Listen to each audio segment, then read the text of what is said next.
Um, well, I guess I don't know the history of Monument Avenue, which is depressing. In a sense, I know in terms of statues, which way they face depends where they died or how they died, whether in battle or out of battle.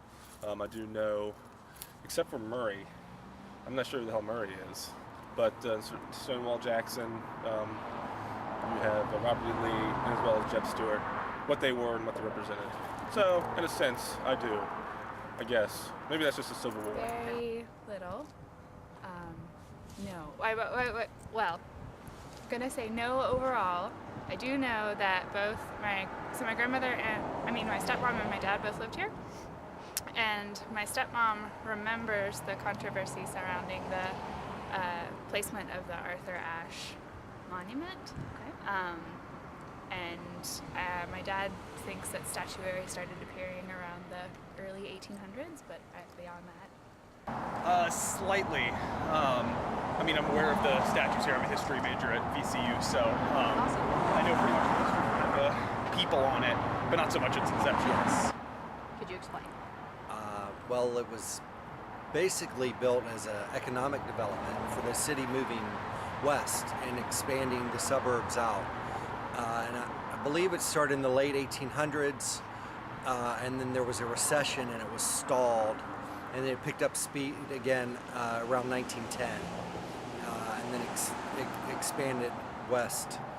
And it's I think it slowed down again, and then after World War II, it ended up picking up again and then expanded way out west, and that's where you get the more modern and the smaller houses. Pretty much. It was, it started around the 1900s, and a lot of Jewish families built houses on this block around here because their church, Bethel Harbor, was down the street. And then it continued to grow. I don't know when the last house was, through the early 1900s, probably up to the 1920s.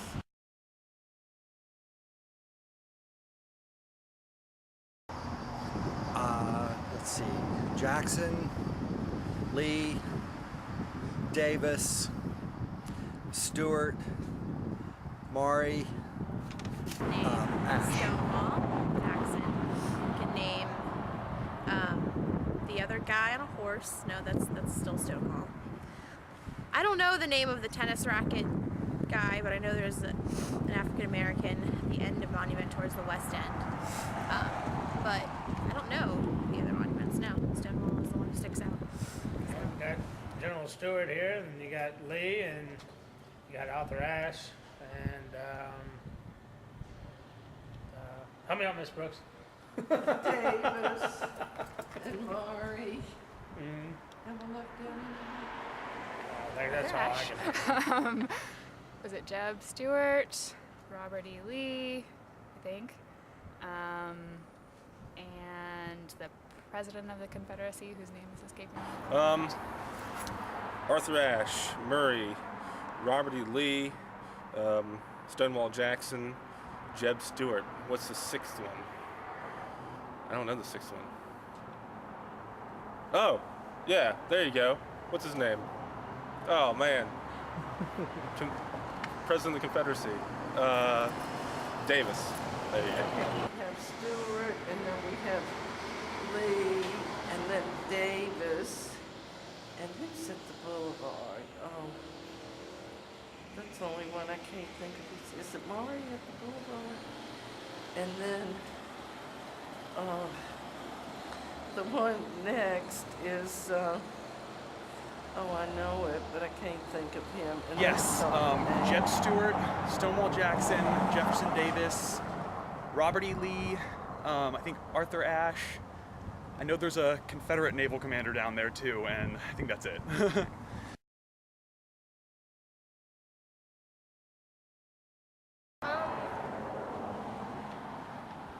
I think it shows like a good progression of like history and keeping with like preserving history. Definitely represents the past. Richmond was the capital of the Confederacy, so you can't really cover that up. It's part of the history. For me, it's states' rights. To me, that's what it stood for. That's what Monument stands for. That's what Virginia stands for, in my opinion. It's the state right first. I wish we followed that example. We don't, but that's what I feel there. Interesting question. I suppose a progression in perhaps the overall opinion of the residents of Richmond, but more likely the opinion of the government and what would look best for the city. It just represents kind of the legacy of the city, being the capital of the Confederacy and everything like that. It's a great road. I wish there was more like them in other cities. It's a good representation of, that history. So. Well, it represents the building of the expansion of Richmond and the Civil War statues so there, and I think it was after this, about 50 years after the Civil War. So, and it's just one of the prettiest boulevards in the whole country, and a lot of nice people live there. I actually think that it represents, after the Civil War, that Richmond was trying to reposition itself in the South as being the Paris of the South, and that it was its attempt at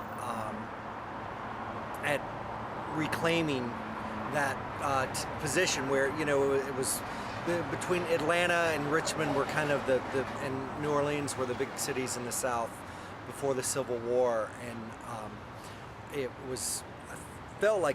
feel like it was Richmond's attempt to address that, and that they wanted a grand avenue like all grand cities. Historically, obviously, there's so many relics of the Civil War here, and the fact that a lot of these houses are still part of the historical societies and haven't been restored to suburbia like many other places have. They kind of hold a piece of the history that unites this town. So I say Monument definitely represents Civil War, represents definitely a progressive attitude though about Civil War.